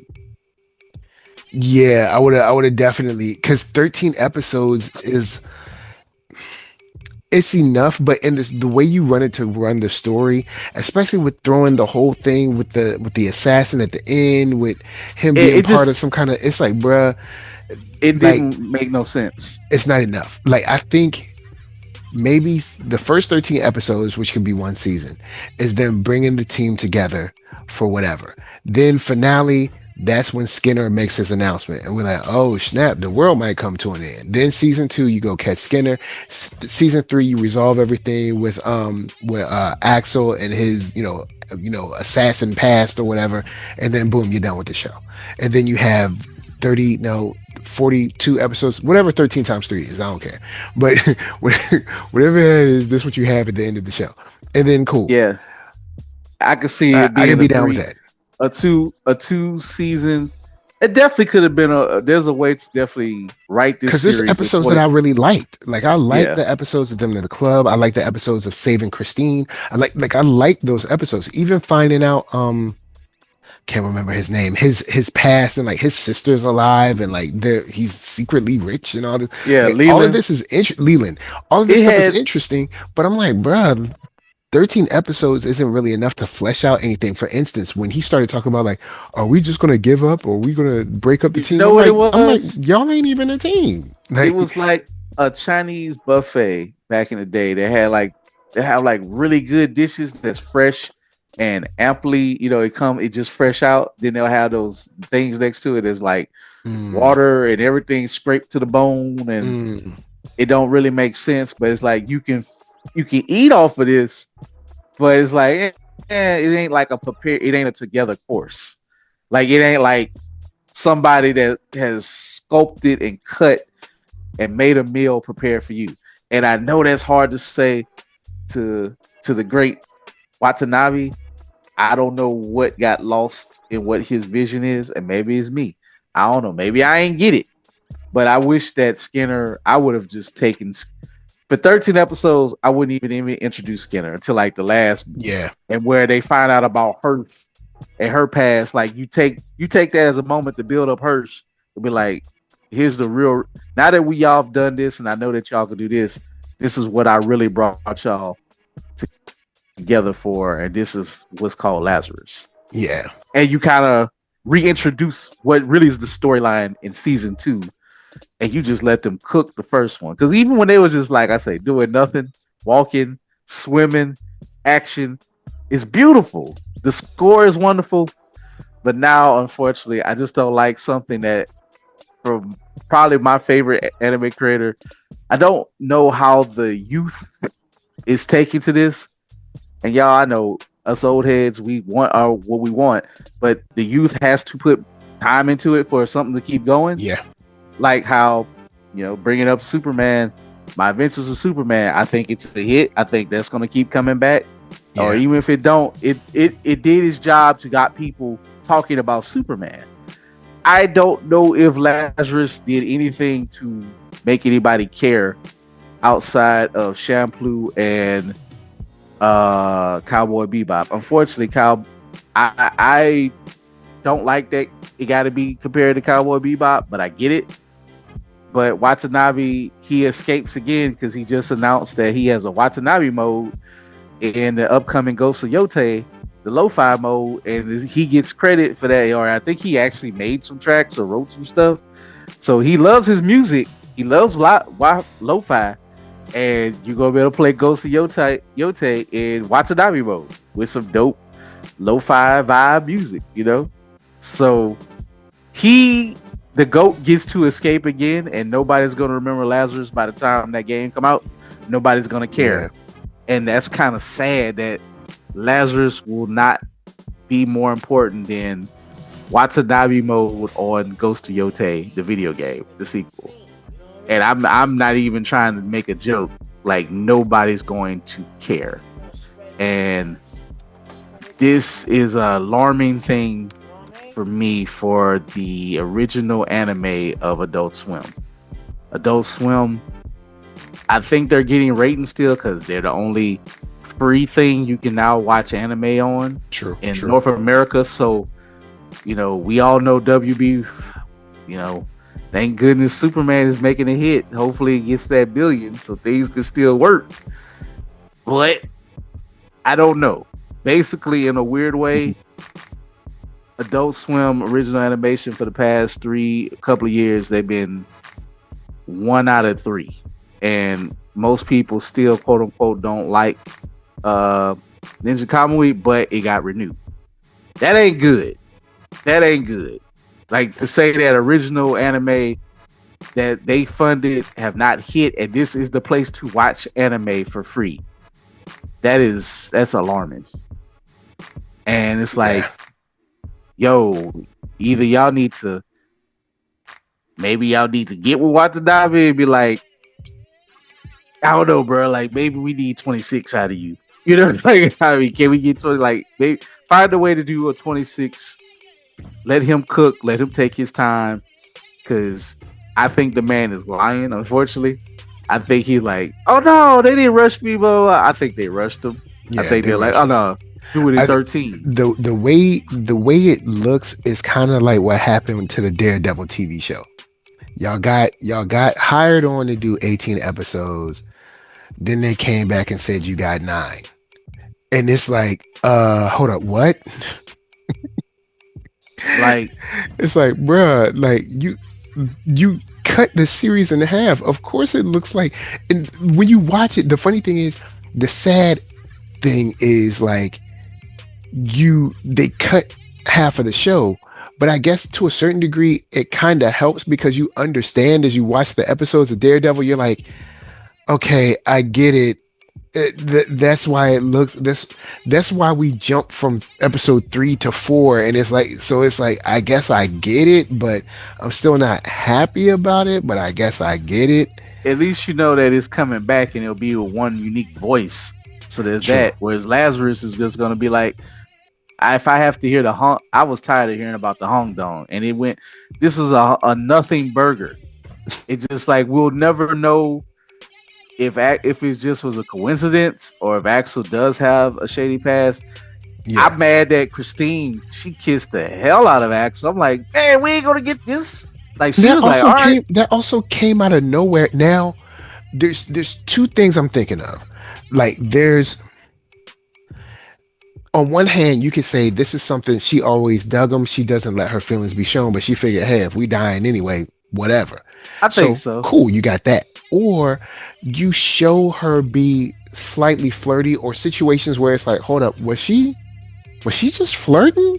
And then you're like, nah, kind of situation. You could have played it up both ways. But that joint, once again, when you have 13 episodes and you have like 3-4 storylines floating around, you're like, what? I mean, I guess I'm not mad about it, but okay. I think since he made sure to save her, I think she's like, I'm appreciative. And I think she's just like, look, she appreciative, right? The world is dying. I'm on borrowed time. I should probably be dead. Hey, let me just go for it. Like, maybe, hey, if the world, I just feel like she just shot a shot, or just like, hey, we make it through, I'll let you girl. You never know. Like, I don't think it's like too difficult, because I just think she's a flirty person, but I don't think she's like actively trying to be with somebody. She's like, because they had to save themselves in the world and get a cure. So I just feel like it's kind of a nihilistic approach to life. Like, hey, gotcha. I'm a killer. I'm on the clock to die. Whatever. So gotcha. I mean, because he was also like, hey, I should be dead too. So it doesn't even matter. I don't have no family. I ain't got no friends. I don't have nothing. And I'm going to be in jail for the rest of my natural born life anyway. So it's like, it's cool that if I do a season 2, it's like, Axel, do you want to join? And he's like, well, I ain't got nothing else to do. What else I'm going to do? Be in prison?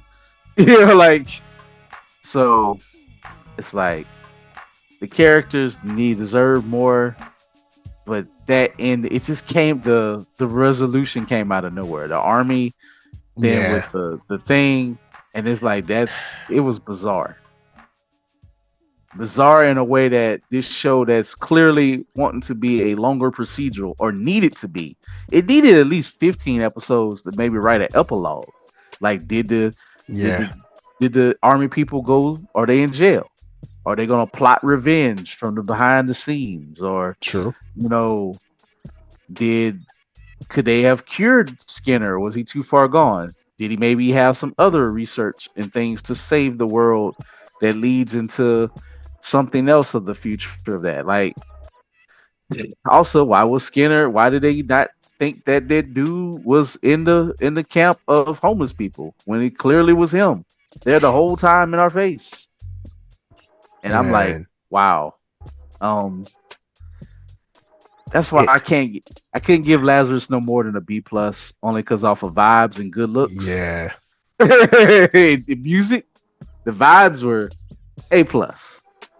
Like, I don't smoke weed, but I feel like I feel like Lazarus is that dude. You got a friend that smoke weed, you like being around him, but he just talking out his ass and you don't know what he's talking about, and but he's a cool person to be around. And he just like, but he has no substance whatsoever in life.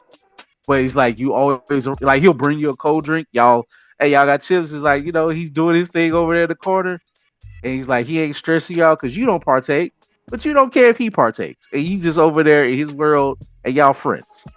But he ain't somebody that you would take to, a meeting, a pitch meet. You know what I'm saying? Nah.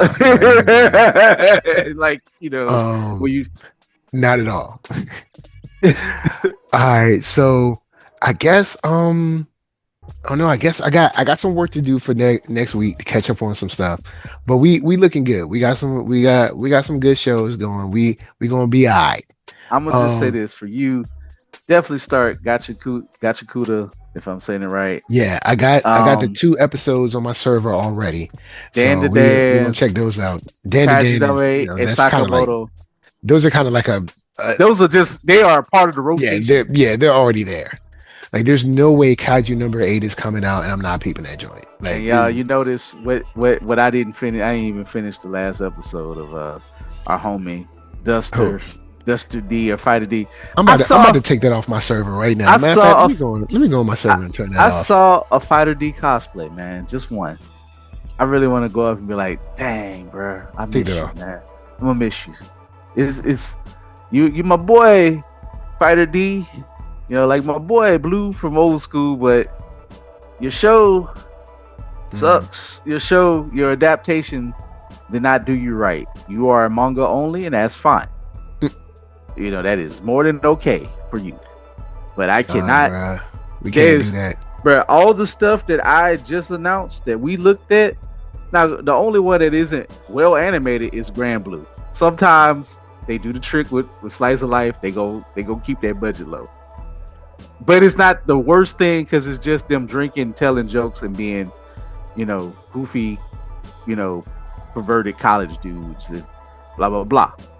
So you don't need A+ fluidity animation to make them turn on the 360 axis and blah, blah, blah. You don't need it. You can even do that. You can make it in a perfect world. You can do it as a 4 comma comic to make this work. And that's kind of what it is in a way. But something like even My Dress Up Darling though is animated to the tilt like, you talk about the way they put on clothes. It's talking about when they like animation. It's almost like action scenes for this shoujo slice of life romance slight comedy. It is. They really want you to feel the emotion with it, like Oshinoko. Like, the action is in the doing. Now, of course, they got actiony things in Oshinoko, but it's pretty to look at in My Dress Up Darling. Just from an animation standpoint, this looks good. It feels good. It feels together. Yeah, so, I agree. For all that to say is, when summer season comes along, it's hard to keep up with stuff that has disappointed you. And it's like, I don't have to watch the last episode. I didn't even care. Windbreaker looks good and was fluid. Yeah. And that just it. They just like, all right, see you soon. It was like episode 11. We out. Or where did? Oh, pretty much. But it's all good. I'll still feed that out. I gotta finish Fire Force tonight, then I'll get on Windbreaker and all that good stuff. So we'll be in good. other words, y'all, if you are C+, B+, especially C+ anime, or if you did something to your adaptation, we try. We really do try. And y'all, I'm more forgiving than Mike. But when I'm done with you, I'm done. And you're dead to me. You know, I'm gonna give Solo Leveling another chance. Because I'm just gonna read it. I know I'm gonna read it. But something like that I really wanted to, I was rooting for you. Loser Ranger. We were hype, like people was hype. Yeah. On the TikTok, it was all on, it was on the TikTok. And it was, not that we should judge anime by what makes TikTokers happy, but let's just be honest. It's that type of part of the new hype social media, the way to get something looked at. That is a part of it. When that hype go, it happens. Gachiakuta already got it because of the black character. Like people, like they keep showing the still of her, and I don't know how it happens or how this works. Like she looks cool, she looks cold, but it's like that is the still that people pull from the opening that somehow makes it to all the black channels and TikTokers and IG. I don't know if it's coincidence or if it's engineered. Either way, you already got me. And then you got a black character that actually look good, that don't have pink lips, that whatever. Like, all right, yeah, I'm gonna fall for it. Like I'm already in. But then it's actually a good show. It's actually well done. So it's like I'm a sucker for good design work and animation. And you give me a story with it, you got me. I'm rooting for Rudo to take these people on, bust up these rich people that like to throw their trash and polluted the world. Shoot, Captain Planet should be happy. So Captain Planet wasn't killing people or planning to kill people. True that. Because he's a hero, and he's going to take pollution down to zero. Yeah, how that work out? Yo, man, he did his part. Bro, Captain Planet wouldn't be able to even fly to Louisiana. He'll die. He'll just come here, fly in the south, and just be like, then they'll be then they'll be like blaming Captain Planet, talking about he's a chemtrail. He live in chemtrails. Oh snap! You know what? All right, we out of here. Look. All right. Cool. Final thoughts. Where can they find you? Final thoughts, man. This season here, like y'all, for real. Like I went through it, I think relatively quickly in my mind, because it wasn't a lot of it. I didn't even explain the returning heat. Listen to our previous shows, previous season when we went through all Dan to Dan, all through Kaiju number 8. Like we love Kaiju number 8. Sakamoto Days is cool, but Kaiju number 8 is really that. Grown man protagonist that you feel it. Dan to Dan. Yo, if you like get good. A crazy coming of age, like it's a coming of age story that's like if you like the Goonies, if you like Aliens, if you like The Grudge or something coming up, mixed in a love story. I don't know how to put it. And then put in the flavor of Japanese ghost stories and aesthetic. And cool, and it's hip. It's like it's hip and cool, good looking. Also, all you 18 plus artists at Anime Matsuri, y'all love some Granny Seiko. Oh my god, some of y'all. I had a conversation in particular. I ain't gonna go deep into it. Me and one young lady, we actually agreed. It was like, all right, y'all. They going too far, and it's funny what she was doing, what she was there to do, but we actually agreed upon this. But yeah, Seiko was out there in some funny arts, I should say, in this section of the con. Texas is crazy, you know what I'm saying? Texas is so conservative, but these cons, man, Texas, y'all just for real. I ain't judging nobody's lifestyle, but if you go to a con at bigger cons, know what's going on at a con. I'm just saying. Well, in all honesty, sometimes you can't know. You just like, hey, this looks like a cool event, and you just want to go. I'm just gonna tell you, read the website, read everything. The website don't be telling you everything like socially that's going on at that con. Like actually, like Dragon Con's website does not be telling you that Dragon Con. Okay, Dragon Con does not. All right, at least I'll say with Anime Mastery, they tell you what a section of the con is gonna be. So they tell you up front, don't bring your way up in there, and blah blah blah. Like you can't, I'm 44. They like everybody wears the 18 plus badge over here. I was like, all right, I guess I got to get the badge. So, like, don't be rolling up in here because we about to do something wild. So that's how that went. And y'all know I'm not really going deep into it, but just as a person who vends and again who kind of takes part in this con life off and on, just be aware of what's going on. Just do your research, do your homework, blah blah blah. But yeah, this is gonna be a good season, man. Like this season is gonna carry us all the way through fall. Like, and it's July. Like, dang, fall's coming up quick. Like, for real. Like, this is gonna carry us right to Demon Slayer the movie. Like, I'm good. Like, this is gonna be a good stretch of anime, man. And I can't wait till the homies Rachel and Sherry can come back, and at least I hope they get on Gachiakuta and talk about some Dan and some Kaiju number 8. So y'all, we got at least 4 on here that we gonna be talking about every week. But I'll try to keep you abreast of what's going on in Dress Up Darling. Gray and Blue, there's no way to keep. Just watch it. There's nothing to review there. That's just foolishness. I can go over like the theme, but I'm not gonna go over every episode. It's just not. That's not something you break. That's breaking your brain to try to review that. And Panty and Stocking kind of brain breaking, but it actually kind of has a progression. I think per se, it's or just know the jokes. If you like quote Family Guy, this is kind of like the anime for you of the stuff that happens and the ghosts that they happen. Shout out to my homegirl Leslie because she was talking about one of the ghosts. I was like, oh my god, let me go watch it. Like, so I just had to go back and watch season 1. I was watching it while I was out in Houston, but again, had fun time in Houston. Met some cool artists. I interviewed them. You can find that on Blurred_ISH on IG, and I have it on Facebook on the Blurdish page and on my personal page. I took a lot of video, a lot of artists, a lot of stuff. Was sending Mike videos as it was happening just to say, hey, look at these fighting game art. I said, I know you'll love this. Yeah, that man. If I would have had the cheese at the time, I'd have been like, look, go in and buy everything. Here you go.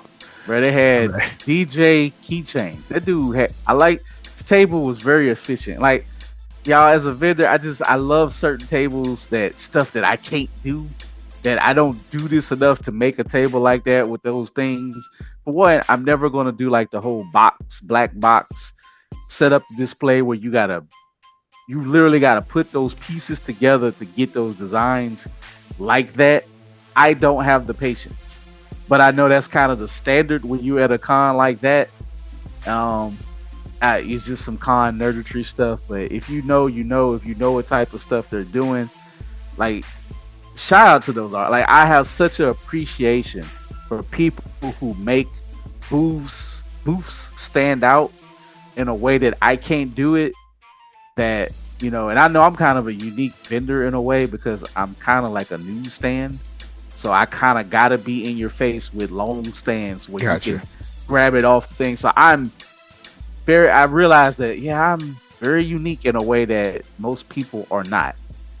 But also, I'm not the hardest to put my stuff together because it don't have the books and the stuff do the work itself. My thing is, can I set it up right? Can you grab it? Is it accessible? Can I get my stock out? And I don't have to take it from a artistical, beautiful standpoint. I'm more functionality, and I know that. But when you can be functional and you make something pretty and got that big con vibe. Like shout out to y'all. If y'all listen to this or come across this, I really appreciate you. And you know what? I'm gonna just say this, and then we're gonna be moving on. You know what was one of the best parts of the con? Yo, shout out to independent wrestling, yo. Wrestlers, I don't really watch wrestling, but you know what? Now that we're adults and we know what wrestlers go through and the toll they put on their body, yeah, it is beautiful, it's fun, it's scary to watch in person. Now that I know what wrestlers do, like how dangerous it is. Well, you know how wrestlers back in the day, they used to be, some of them, when you were a kid, they used to be out of shape. Like only the few greats were in shape, like Macho Man and Hogan. But Hogan wouldn't really have no moves. But then when the people start really jumping off the top rope and doing the luchador and the Japanese version of it in American West type of wrestling, and they combined all those moves together, like people said back in the day when you had that one cat in the NBA that learned how to do the crossover before obviously got to learn how to do that. Now everybody can do it. That's what watching independent wrestling is now. Like, oh my God, like they doing 360-degree slams. Yeah, like, they doing like crazy stuff.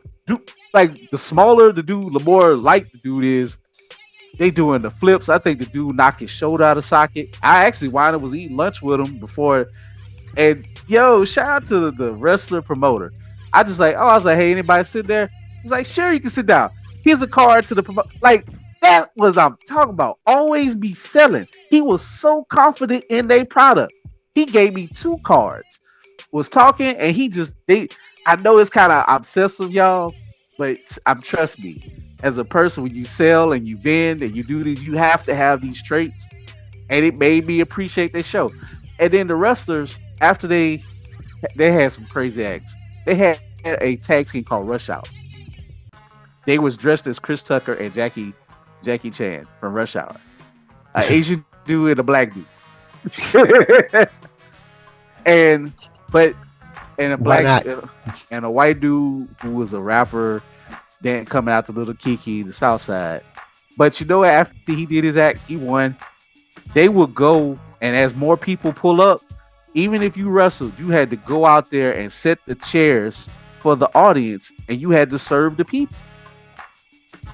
Like, I went up to him, even though I hated his act, was cringe. I said, hey, man, I appreciate it. Hey, bro, that's dope. He's like, hey, man, it keeps me humble. It keeps us humble to do this thing that we love to do. So that's dope, man. That's what's up. Like, I was like, all right, you know what?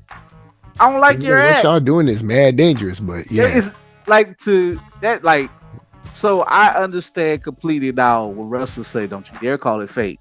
It is very real. The pain is fake, but the anger or whatever is fake, but they're still really flipping. The pain hurts. Like that's an actual jump. But right. Well, I mean, okay, not the pain is fake. Like the consequences are fake. Yeah, that's what I mean. Because they're hitting you with a metal. But I've seen someone hit with a metal chair in real life. It's not the same. I'm just letting you know. I saw a guy hit with a metal chair in the back. Trust me, homie's body, he fell like a rag doll. I thought he was dead. That's how. So that's what I mean. It's fake. There's one move that I don't think they could fake is like they do the chop. They sound that thing.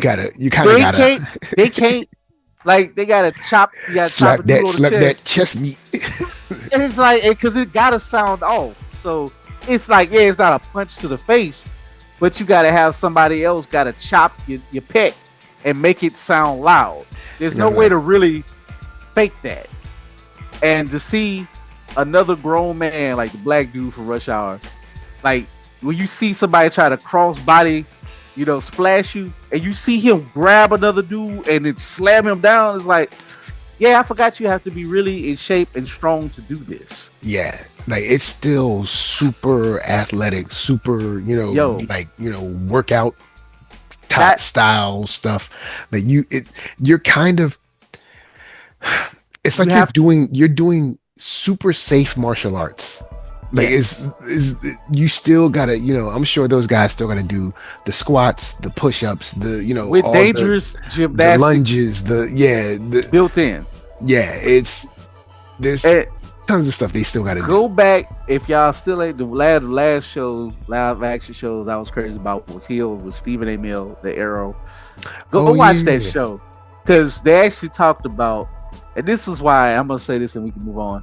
Shout out to Sting, Ric Flair, Booker T, all them greats. If you can wrestle more than 30, if you can wrestle 30 minutes, that means you good. There's a reason why they don't let scrubs. I just say scrubs, or if you ain't a main draw. But they like before you can get to that level, like they like. There's a reason why they talk about Sting and Flair when they wrestled for an hour straight in the 80s and was able to do it, even when they doing some of the obvious moves and whatever. But to do it for an hour straight, it was them brothers was gassed for these 15-minute indie shows, but like they were giving it they all, and they had to do some of the weird to say.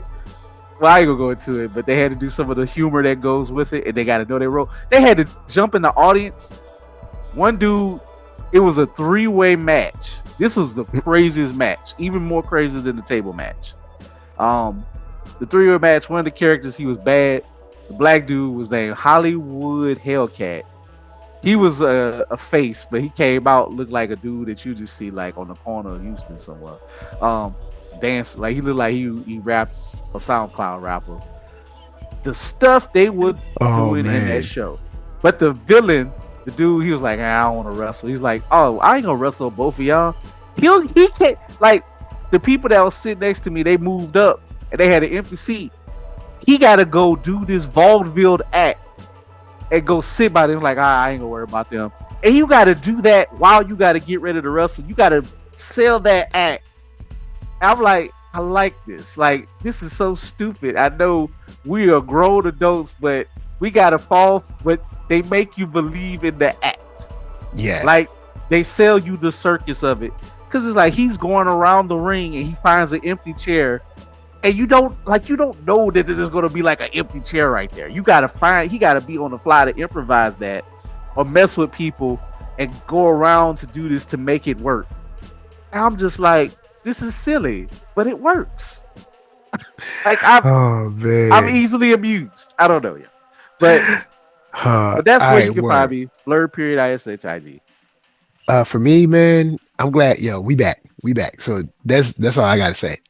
Dub, you there? Mark Dub, you there? He's with us he's been sent to the shadow realm in Yu-Gi-Oh.